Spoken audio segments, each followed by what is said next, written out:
ಸ್ವಾಗತ. ನಾನು ಪ್ರತಿಮಾ. ಮೊದಲಿಗೆ ನೋಡೋಣ ಹೆಡ್ಲೈನ್ಸ್. ರಜೆ ಕೊಡದಿದ್ದಕ್ಕೆ ಸಿಟ್ಟು, ಪೇದೆಯಿಂದ ಪಿಎಸ್ವೈಗೆ ಗುಂಡೇಟು, ಹಂತಕ ಕಾನ್ಸ್ಟೇಬಲ್ ಆನಂದ್ ಬಂಧನ, ಮುಗಿಲು ಮುಟ್ಟಿದ ಮೃತನ ಬಂಧುಗಳ ಆಕ್ರಂದನ.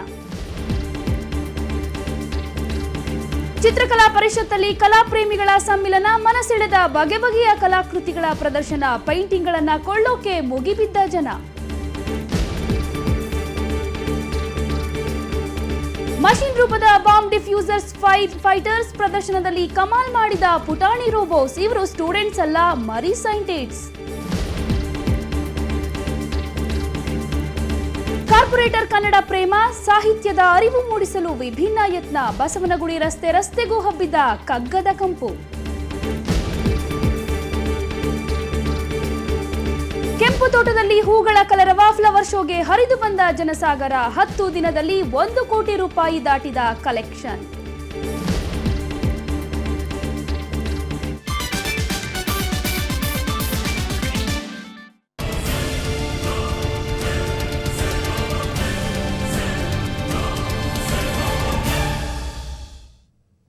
ಆತ ಜನರಿಗೆ ರಕ್ಷಣೆ ನೀಡಬೇಕಾದಂಥವನು, ಅಪರಾಧಗಳನ್ನು ತಡೆಯುವಂತಹವನು. ಆದರೆ ಆತನೇ ಕೊಲೆಗಾರನಾಗಿದ್ದಾನೆ.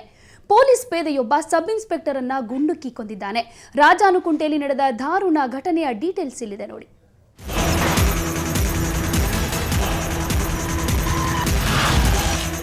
ಪೊಲೀಸ್ ಠಾಣೆಯಲ್ಲಿ ಹರಿಯಿತು ರಕ್ತ, ಎಸ್ಐಗೆ ಗುಂಡಿಟ್ಟ ಪೊಲೀಸ್ ಪೇದೆ. ರಾಜಾನುಕುಂಟೆಯಲ್ಲಿ ಘೋರ ಕೃತ್ಯ. ಆಗಷ್ಟೇ ಗಂಡ ತಿಂಡಿ ತಿಂದು ಡ್ಯೂಟಿಗೆ ತೆರಳಿದ್ದರು. ಅಷ್ಟರಲ್ಲಾಗಲೇ ಪತ್ನಿಗೆ ಎದೆ ಹೊಡೆಯುವಂತ ಸುದ್ದಿ ಬಂದಿತ್ತು. ಠಾಣೆಯಲ್ಲೇ ಪತಿ ಹತ್ಯೆಗೀಡಾಗಿರೋ ಸುದ್ದಿ ಕೇಳಿ ವಿಜಯ್ ಕುಮಾರ್ ಪತ್ನಿಗೆ ಆಕಾಶವೇ ಗಳಚಿ ಬಿದ್ದಂತಾಗಿತ್ತು. ಹೌದು, ಇವತ್ತು ಬೆಳಗ್ಗೆ ಬೆಂಗಳೂರು ಗ್ರಾಮಾಂತರ ಜಿಲ್ಲೆಯ ರಾಜಾನುಕುಂಟೆಯಲ್ಲಿ ಘೋರ ಕೃತ್ಯವೊಂದು ನಡೆದು ಹೋಗಿದೆ. ರಜೆ ಕೊಡಲಿಲ್ಲ ಎಂಬ ಕಾರಣಕ್ಕೆ ರಾಜಾನುಕುಂಟೆ ಠಾಣೆ ಎಸ್ಐ ವಿಜಯ್ ಕುಮಾರನನ್ನ ಪೇದೆ ಆನಂದ್ ಗುಂಡಿಟ್ಟು ಕೊಂದಿದ್ದಾನೆ. ಬೆಳಗ್ಗೆ 10 ಗಂಟೆಗೆ ಠಾಣೆಗೆ ಬಂದ ಎಸ್ಐ ವಿಜಯ್ ಕುಮಾರ್ ಜೊತೆ ಜಗಳ ತೆಗೆದ ಆನಂದ್. ಸಹೋದ್ಯೋಗಿಗಳ ಎದುರಲ್ಲೇ ನಡೆಯಿತು ಕೃತ್ಯ. ಎಸ್ಐ ವಿಜಯ್ ಕುಮಾರ್ ಎಂದಿನಂತೆ ಬೆಳಗ್ಗೆ 10 ಗಂಟೆಗೆ ಡ್ಯೂಟಿಗೆ ಹಾಜರಾಗಿದ್ದರು. ರಾಜಾನುಕುಂಟೆ ಪೊಲೀಸ್ ಠಾಣೆಗೆ ಕಾಲಿಡುತ್ತಿದ್ದಂತೆ ಯಮನಂತೆ ಎದುರು ಬಂದವನು ಪೇದೆ ಆನಂದ್.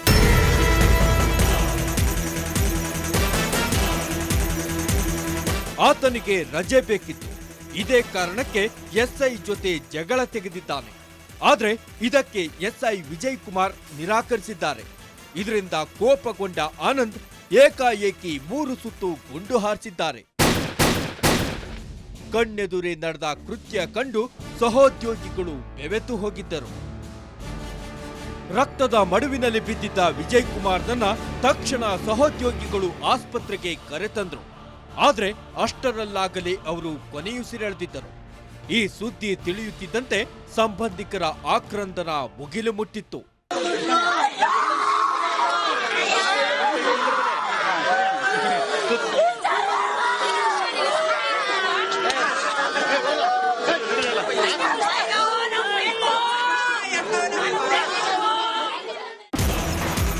ಸುದ್ದಿ ಗೊತ್ತಾಗುತ್ತಿದ್ದಂತೆ ಎಸ್ಪಿ ಮಹೇಶ್ ಸ್ಥಳಕ್ಕಾಗಮಿಸಿ ಪರಿಶೀಲನೆ ನಡೆಸಿದ್ರು. ಇದೇ ವೇಳೆ ಶಾಸಕ ಎಸ್ಆರ್ ವಿಶ್ವನಾಥ್ ಕೂಡ ಸ್ಥಳಕ್ಕಾಗಮಿಸಿ ಮೃತರ ಕುಟುಂಬಕ್ಕೆ ಸಾಂತ್ವನ ಹೇಳಿದ್ರು. ಇದೇ ವೇಳೆ ಹತ್ಯೆ ಮಾಡಿ ಪರಾರಿಯಾಗಿದ್ದ ಪೇದೆ ಆನಂದನನ್ನ ಬಂಧಿಸಲಾಯಿತು. ದೊಡ್ಡಬಳ್ಳಾಪುರದ ಡಿವೈಎಸ್ಪಿ ಕಚೇರಿಗೆ ಆತನನ್ನ ಕರೆತಂದು ವಿಚಾರಣೆ ನಡೆಸಲಾಯಿತು.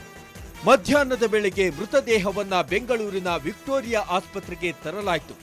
ಗೃಹ ಸಚಿವ ಆರ್ ಅಶೋಕ್ ಆಸ್ಪತ್ರೆಗೆ ಭೇಟಿ ನೀಡಿ ಮೃತರ ಕುಟುಂಬಕ್ಕೆ ಸಾಂತ್ವನ ಹೇಳಿದ್ರು.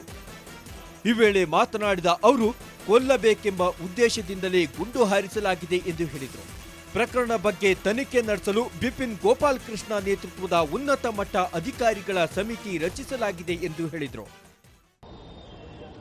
ಲೀವಿಗೆ ಸಂಬಂಧಪಟ್ಟಂತೆ, ರಜಾಕ್ಕೆ ಸಂಬಂಧಪಟ್ಟಂತೆ ಕಳೆದ 1 ವಾರದಿಂದನೂ ಒಂದು ಚರ್ಚೆ ಆಗ್ತಾ ಇತ್ತು.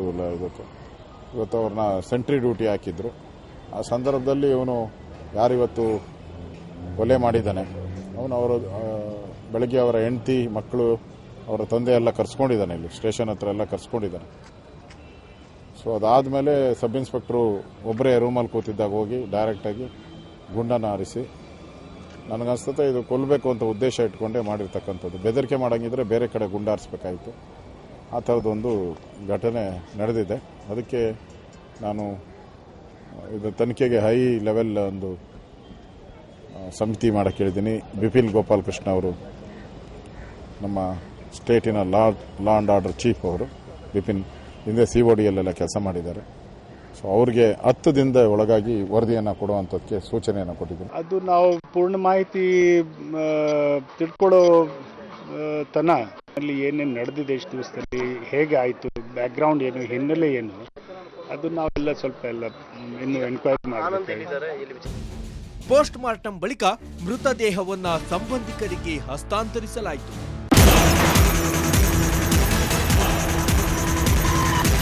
ಬ್ಯೂರೋ ರಿಪೋರ್ಟ್, ಸುವರ್ಣ ನ್ಯೂಸ್. ಕೊಲೆಯಾಗೋಕ್ಕೂ ಮೊದಲು ಪೊಲೀಸ್ ಠಾಣೆಯಲ್ಲಿ ದೊಡ್ಡ ರಾಧಾಂತವೇ ನಡೆದಿದೆ. ಬೆಳಗ್ಗೆ ಕೆಲಸಕ್ಕೆ ಬಂದಿದ್ದ ಪೇದೆ ಆನಂದ್ ಹೆಂಡತಿ ಮಕ್ಕಳನ್ನು ಕರೆತಂದಿದ್ದ. ಸುಖಾಸುಮ್ನೆ SI ಜೊತೆ ಜಗಳ ತೆಗೆದಿದ್ದ. ಹಾಗಾದ್ರೆ ಅಲ್ಲೇನ್ ನಡೀತು, ಕೊಲೆಗೆ ಕಾರಣ ಏನು ಅಂತ ಬನ್ನಿ ನೋಡೋಣ. ರಜೆ ಸಿಗದಿದ್ದಕ್ಕಾಗಿ ಹಂತಕನಾದ ಪೇದೆ, ಠಾಣೆಯಲ್ಲೇ SIಗೆ ಗುಂಡಿಟ್ಟ ಪೊಲೀಸ್.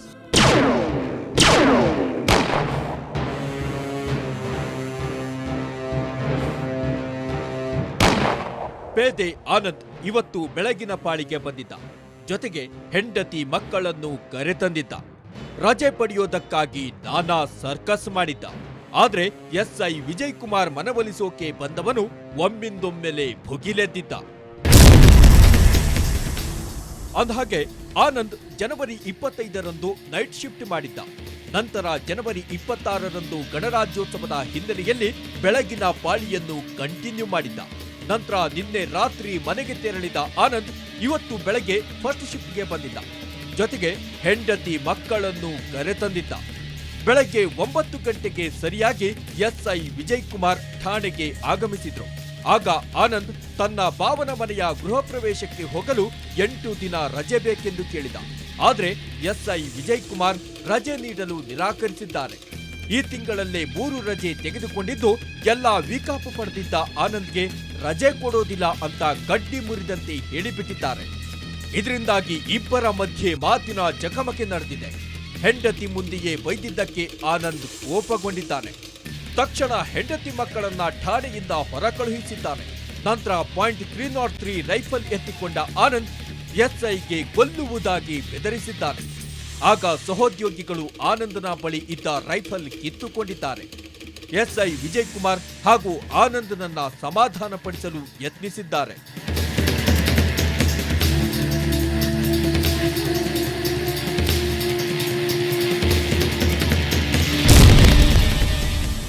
ಸಹೋದ್ಯೋಗಿಗಳ ಬುದ್ಧಿವಾದದ ನಂತರವೂ ಪೇದೆ ಆನಂದ್ ಕುದಿಯುತ್ತಲೇ ಇದ್ದ. ಈ ವೇಳೆ ಇನ್ಸ್ಪೆಕ್ಟರ್ ಶಿವಾರೆಡ್ಡಿಗೆ ಮೊಬೈಲ್ ಕರೆ ಮಾಡಿ ವಿಚಾರ ತಿಳಿಸಲಾಯಿತು. ನಾನೇ ಠಾಣೆಗೆ ಬರುತ್ತೇನೆ ಅಂತ ಇನ್ಸ್ಪೆಕ್ಟರ್ ಶಿವಾರೆಡ್ಡಿ ಆನಂದನನ್ನ ಸಮಾಧಾನಪಡಿಸಿದ್ದರು. ಅಲ್ಲಿವರೆಗೂ ಡ್ಯೂಟಿಯಲ್ಲಿರು ಎಂದು ಸೂಚಿಸಿದ್ದರು. ಒಲ್ಲದ ಮನಸ್ಸಿನಿಂದಲೇ ಆನಂದ್ ಡ್ಯೂಟಿಯಲ್ಲಿರಲು ಒಪ್ಪಿಕೊಂಡಿದ್ದ. ಆಗಲೂ ಸಹೋದ್ಯೋಗಿಗಳು ಆನಂದನಿಗೆ ಬುದ್ಧಿವಾದ ಹೇಳಿದ್ದರು. ಸಮಾಧಾನಗೊಂಡಂತೆ ಕಂಡುಬಂದವನ ಕೈಗೆ ರೈಫಲ್ ಕೊಟ್ಟರು. ರೈಫಲ್ ಕೈಗೆ ಸಿಕ್ಕ ಮೇಲೆ ಆನಂದ್ ಮತ್ತೆ SI ಜೊತೆ ಜಗಳ ಶುರು ಮಾಡಿದ. ಜಗಳ ಆಡುತ್ತಲೇ ಏಕಾಏಕಿ SI ವಿಜಯ್ ಕುಮಾರ್ ಮೇಲೆ ಗುಂಡು ಹಾರಿಸಿಯೇ ಬಿಟ್ಟ.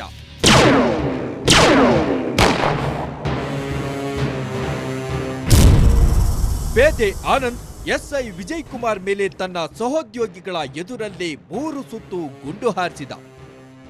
ಆನಂದ್ ಹಾರಿಸಿದ ಗುಂಡು ನೇರವಾಗಿ ವಿಜಯ್ ಕುಮಾರ್ ಎದೆಗೆ ಬಡಿದಿತ್ತು. ಸಹೋದ್ಯೋಗಿಗಳು ಎಚ್ಚೆತ್ತುಕೊಳ್ಳುವಷ್ಟರಲ್ಲಿಯೇ ಕೊಲೆ ನಡೆದು ಹೋಗಿತ್ತು. ರಕ್ತದ ಮಡುವಿನಲ್ಲಿ ಬಿದ್ದ SI ವಿಜಯ್ ಕುಮಾರ್ ಸ್ಥಳದಲ್ಲೇ ಕೊನೆಯುಸಿರೆಳೆದರು. ಸಹೋದ್ಯೋಗಿಗಳು ಕಣ್ಣೆದುರೇ ನಡೆದ ಘಟನೆ ಕಂಡು ಶಾಕುಗೊಳಗಾದ್ರು. ಆಗ ಆನಂದ್ ಪರಾರಿಯಾಗಿಬಿಟ್ಟ. ನಂತರ ಆತನನ್ನ ಸೆರೆ ಹಿಡಿಯುವಲ್ಲಿ ಪೊಲೀಸರು ಯಶಸ್ವಿಯಾದರು. ಬ್ಯೂರೋ ರಿಪೋರ್ಟ್, ಸುವರ್ಣ ನ್ಯೂಸ್. ಬ್ರೇಕ್ ನಂತರ ಬೆಂಗಳೂರು ಫಸ್ಟ್ ಮತ್ತೆ ಮುಂದುವರಿಯುತ್ತೆ.